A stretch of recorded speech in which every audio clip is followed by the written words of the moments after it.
13 April 2025, স্থান উত্তরপ্রদেশের মিরাট জেলার একটা ছোট্ট গ্রাম ওসুমা। সকালের আলো ঠিকঠাক মতো জেগে ওঠেনি। ঘুম ঘুম চোখে 5 বছরের ছোট্ট একটা ছেলে তার বাবাকে জাগাতে আসে চায়ের জন্য। বাবা অমিত নিচতলার চারপাইতে চাদর গায়ে দিয়ে ঘুমাচ্ছিল।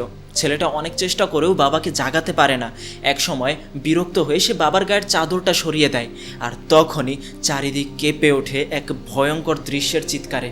চাদরের নিচে অমিতের বাঁ হাতের ঠিক পাশে এক বিশাল সাপ চুপ করে বসে আছে। ছেলেটার গলা ফাটানো চিৎকারে তার মা রবিতা ছুটে আসে। সে যেমনটা দেখে দুঃস্বপ্নকেও হার মানায়। রবিতার চিৎকারে যেন পুরো মহল্লা কেঁপে ওঠে। এই শোরগোলের আশেপাশের মানুষও ছুটে আসে। ততক্ষণে ঘরের ভেতর একটা আতঙ্ক ছড়িয়ে পড়েছে। চোখের সামনে চারপাইতে অমিত নিস্তেজ হয়ে পড়ে আছে, নড়ছে না একটুও। আর পাশে বসে থাকা সেই সাপ যেন পাহারাদার হয়ে তার শরীরটাকে আগলে রেখেছে। এই মুহূর্তে কেউই সাহস করছিল না সেদিকে এগিয়ে যাওয়ার। কে জানে সাপটা আবার ছোবল না মারে। তাই অমিত বেঁচে আছে কিনা তাও বোঝা যাচ্ছিল না। অবশেষে গ্রামবাসীরা পাশের গ্রাম থেকে একজন সাপুরেকে ডেকে আনে। সাপুরে এসে সাপটাকে কৌশলে ধরে ফেলে, কিন্তু ততক্ষণে যা হবার তা হয়ে গেছে। অমিত আর নেই। সাপের ছোবলে সে পৃথিবী ছেড়ে চলে গেছে অনেক আগেই। পরিবার ভেঙে পড়ে। স্ত্রী, রবিতা, 3 সন্তান, বাবা মা সবাই কান্নায় ভেঙে পড়ে। কেউ মেনে নিতে পারছিল না এমন মৃত্যু। অমিতের নিথর দেহ আর পাশে বসে থাকা সেই সাপের ভিডিও মুহূর্তে ছড়িয়ে পড়ে সোশ্যাল মিডিয়ায়। এই ঘটনার পর সবার মুখে একটাই কথা, সাপটা পুরো রাত ধরে অমিতকে 10-12 মতো ছোবল মেরেছিল, আর ভোর পর্যন্ত তার পাশেই সে বসেছিল। লোকজন গল্প ফাঁদতে শুরু করে। কেউ বলে এটা অমিতের আগের জীবনের শত্রুতা, কেউ বলে এটা কোনো ইচ্ছাধারী নাগিনের প্রতিশোধ, পাড়া প্রতিবেশীর যেমনটা বলা। তবে এমন একটা জায়গায় এভাবে একটা সাপের আসাটা, এমনকি পুরো ঘটনা কেমন যেন একটা অস্বাভাবিক পরিস্থিতির জন্ম দেয়। এটা কোনো সাধারণ মৃত্যু নয়, তাই পুলিশও চলে আসে ঘটনাস্থলে। অমিতের মরদেহ পাঠানো হয় পোস্টমর্টেমে, কিন্তু কেউ জানতো না যে এখানেই খোলাসা হতে চলেছে এমন এক সত্যের যা পুরো গ্রামবাসীকে থমকে দেবে। পুলিশ অমিতের মাকে জিজ্ঞাসাবাদ করে তার ছেলের সাথে কারো শত্রুতা কিংবা ঝামেলা ছিল কিনা। পুলিশ তাদের ফ্যামিলি হিস্ট্রি সম্পর্কেও জানতে চায়। আসলে পরিবার নিয়ে বলতে গেলে অমিত আর রবিতার বিয়ে হয়েছিল প্রায় 8-9 বছর আগে। তাদের 3 সন্তান, 1 ছেলে আর 2 মেয়ে। আর এত বছরের সংসারে রবিতা অমিতের সাথে তার জীবনটাকে খুব ভালোভাবেই গুছিয়ে নিয়েছিল। গ্রামে তাদের নিজের একটা ছোট্ট বাড়ি ছিল। পেশায় অমিত টাইলস লাগানোর কাজ করত। জীবন চলছিল খুব স্বাভাবিকভাবেই, কিন্তু কে জানতো যে তার মরণ হবে এইভাবে। অমিতের মায়ের কথা অনুযায়ী ঠিক একদিন আগে, অর্থাৎ 12 এপ্রিলে অমিত ও তার স্ত্রী সন্তানদের নিয়ে সে পাশের একটা মন্দিরে যায়। সন্ধ্যা 7:30টার মধ্যে তারা বাড়ি ফিরে আসে। এরপর রাত 9:30টার মধ্যেই তারা ঘুমিয়ে পড়ে। সাধারণত তারা এত তাড়াতাড়ি ঘুমাতো না, তাই তিনি ভেবেছিলেন অমিত আর তারা সবাই হয়তো বা ক্লান্ত হয়ে এসেছে, তাই ঘুমিয়ে পড়েছে।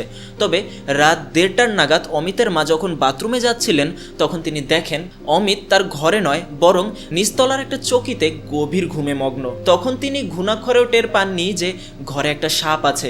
অদ্ভুত বিষয় এটা যে অমিত এই গরমের মধ্যেও একটা কম্বল গায়ে দিয়ে ঘুমিয়েছিল। তবে অমিতের মা এটাকে তেমন একটা গুরুত্ব দেননি। আর তার পরদিন 13 এপ্রিল সকালে তারা এই ঘটনার সাক্ষী হলেন। কিন্তু এখানেই আরও একটা সত্য তাদের মুক্তির জন্য অপেক্ষা করছিল। পোস্টমর্টেম রিপোর্ট আসতে কমপক্ষে 2 দিন সময় লাগবে। তাই পুলিশ গ্রামের একজন ভালো মানের সাপুরের সাথে অমিতের কাছ থেকে পাওয়া সেই সাপ সম্পর্কে জিজ্ঞাসাবাদ করতে যায়। আর অবাক করার বিষয় হলো, যেই সাপ অমিতকে সারা রাতভর কামড়েছে সেটা কোনো বিষধর সাপ ছিলই না। ভারতে এর নাম হলো দ্য ইন্ডিয়ান র্যাট স্নেক। আর এই সাপের কোনো প্রকার বিষ থাকে না। তাই এবার প্রশ্ন আসে এই যে, যদি সাপের কামড়ে অমিতের মৃত্যু না হয়ে থাকে তাহলে তার মৃত্যু হলো কিভাবে? আর তার ঠিক পরদিন অর্থাৎ 16 এপ্রিল সকালে পুলিশের সব ধারণা ভেঙে চুরমার হয়ে যায়। পুলিশের হাতে অমিতের পোস্টমর্টেম রিপোর্ট চলে এসেছে। আর এখানে এমন এক সত্য বেরিয়ে আসে যা প্রশাসনকেও বিভ্রান্তিতে ফেলে দেয়। পুলিশ এক মুহূর্ত সময় নষ্ট না করে তদন্ত শুরু করে। প্রথমে জেরা করা হয় অমিতের পরিবারকে, কিন্তু সেখান থেকে কোনো প্রকার তথ্য বের হয়ে আসে না। তারপর তদন্তে আসে প্রতিবেশীরা। কারণ আর যাই হোক, গ্রামের মানুষদের কাছে সবকিছু গোপন রাখা সম্ভব নয়। কার ঘরে কে ঢুকলো, কে কি করছে, কার সাথে ঝগড়া হচ্ছে, এই নিয়ে সবই জানে পাড়া প্রতিবেশী। এখন প্রশ্ন একটাই, যদি সাপ খুনি না হয় তাহলে আসল খুনি কে? কেউ কি ইচ্ছা করে সাপের নাটক সাজিয়েছিল? এখন এটাই হলো দেখার পালা। ঠিক এই সময়েই পুলিশের কানে আসে এমন একটা খবর যেটা সব কিছু বদলে দেয়। প্রতিবেশীদের কাছ থেকে জানা যায় গত সময়টাতে অমিতের সাথে তার স্ত্রীর তেমন ভালো সম্পর্ক চলছিল না। এমনকি অনেকে এই দাবি করেন অমিতের স্ত্রী রবিতার সাথে অপর এক ছেলের পরকীয়া চলছিল। আর এই তথ্যের জোরেই পুলিশ সরাসরি পৌঁছে যায় অমিতের বাড়িতে। এবার সন্দেহভাজনের তালিকায় প্রথমে যাকে ধরা হয় সে আর কেউ নয়, অমিতের স্ত্রী রবিতা। রবিতাকে নিজেদের হেফাজতে নিয়ে তারা জেরা শুরু করে। রবিতা সব কিছু অস্বীকার করে। অমিত তার স্বামী, তাকে সে কিভাবে মারার পরিকল্পনা করতে পারে? আপনাদের ভুল হচ্ছে। কিন্তু প্রশাসন এবার কোমরে গামছা বেঁধে নেমে পড়ে। রবিতাকে ভয় দেখানো হয় আর এক একভাবে জেরা করা হয়। এমনকি পরবর্তীতে রবিতার মোবাইলে তারা এমন কিছু মেসেজ এবং বিষয়াদি খুঁজে পায় যা তাদের আরও নিশ্চিত করে যে এর পেছনে রবিতার হাত অবশ্যই আছে। আর এই সময় পুলিশের জোরাজোরিতে এবং ভয়ের মুখে পড়ে রবিতার মুখ খোলে। আর তার মুখ থেকে বের হতে থাকে এমন সব সত্য যা মানুষের ইচ্ছাধারী নাগিনের গল্পকেও হার মানাবে। এই সকল কিছুর শুরু হয়েছিল 1 বছর আগে, অর্থাৎ 2024 সাল থেকে। কাজের খাতিরে অমিতের পরিচয় হয় এক যুবকের সাথে। তার নাম অমরদীপ। পেশায় সেও অমিতের মতো টাইলস লাগানোর কাজই করত। একই পেশা, তাই খুব অল্প সময়েই তাদের মধ্যে বন্ধুত্ব হয়ে যায়। আর এই বন্ধুত্ব এতটাই গভীর হয়ে যায় যে অমরদীপ প্রায়শই অমিতের বাড়িতে আসা যাওয়া করতে থাকে। কিন্তু ঘরের ভেতরে ঢুকে বন্ধুত্ব একসময় রূপ নেবে এই বিশ্বাসঘাতকতায়, সেটা অমিত কখনো বুঝতে পারেনি। রবিতা আর অমরদীপের মধ্যে গড়ে ওঠে এক গোপন প্রেমের সম্পর্ক। এই অবৈধ সম্পর্ক শুরু হয়েছিল অমিতের মৃত্যুর 7 মাস আগেই, এবং অমিত তখনও কিছু বুঝতে পারেনি। অমরদীপ জানতো অমিত কখন কখন কাজের কারণে বাইরে থাকে, তখন সে সুযোগ নিয়ে বাড়িতে এসে রবিতার সঙ্গে সময় কাটাতো। রীতিমতো শারীরিক সম্পর্ক গড়ে ওঠে তাদের মধ্যে। বাচ্চারা ছিল ছোট, আর অমিতের বাবা ছিলেন অসুস্থ প্যারালাইজড একজন রুগী, আর অমিতের মা ভালো মতো শুনতেও পেতেন না। তাই ওই সময়টাতে কেউ কিছু টের পাননি। কিন্তু গ্রামবাসীর কাছে কিছু চাপা থাকে না। আস্তে আস্তে চারপাশের মানুষ বিষয়টা বুঝতে শুরু করে, আর এভাবেই খবর পৌঁছায় অমিতের কানেও। অমিত একদিন রবিতার ফোন চেক করে। সেখানে অমরদীপের পাঠানো প্রেমভরা মেসেজ আর ছবি দেখে সব পরিষ্কার হয়ে যায় তার কাছে। সে রবিতাকে এই নিয়ে জিজ্ঞাসাবাদ করে, যাতে করে শুরু হয় ঝগড়া, গালিগালাজ, তারপর হাতাহাতি। আর বন্ধু নামের সেই বিশ্বাসঘাতককে অমিত সেই ঘটনার পর এক সুযোগে রীতিমতো মারধর করে। অমর আহত হয়, হাতেও চোট লাগে। অমিত তখনও আশা করেছিল এসব করলে সব ঠিক হয়ে যাবে, কিন্তু এটাই ছিল তার সবচেয়ে বড় ভুল।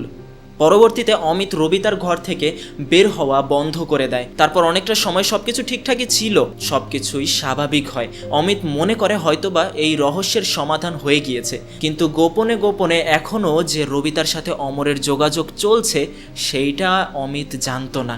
এই অপমান, এই বাধা সব মিলে রবিতার মনের ভেতরে এতদিন ধরে তৈরি হতে থাকে এক ভয়ঙ্কর প্ল্যান।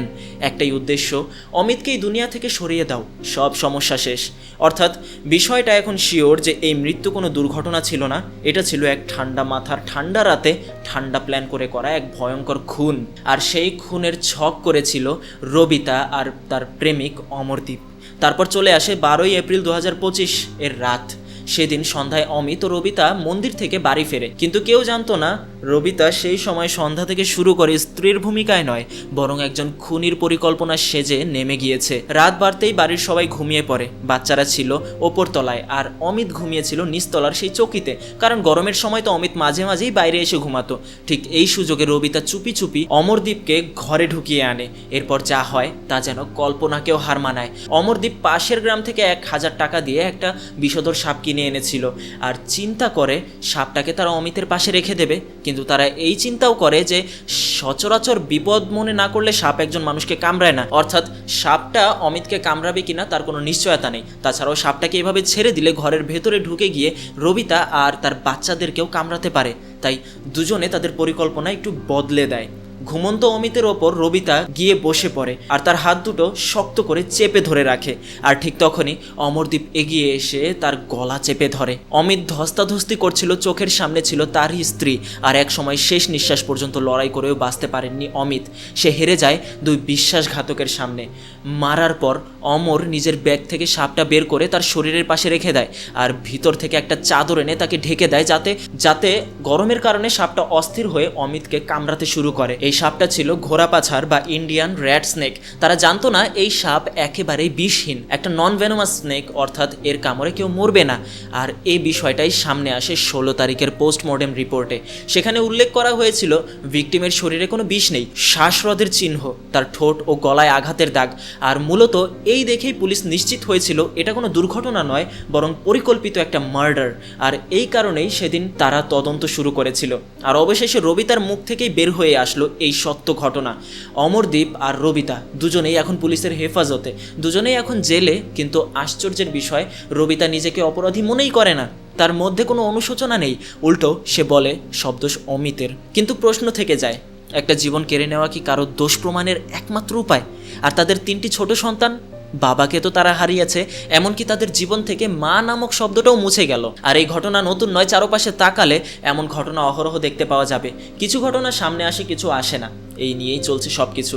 তা আমার উপস্থাপনায় ঘটনাটা আপনি কতটুকু উপভোগ করেছেন সেটা কমেন্ট বক্সে জানাতে পারেন। ভারতীয় একজন স্টোরি টেলার, যার ইউটিউব চ্যানেলের নাম হলো রংড, তার ভিডিও থেকেই ঘটনাটা আমি জানতে পেরেছিলাম এবং বাংলায় এটাকে আপনাদের সামনে উপস্থাপন করলাম। ভালো লেগে থাকলে লাইক করবেন, আর নতুন হলে সাবস্ক্রাইব করতে পারেন।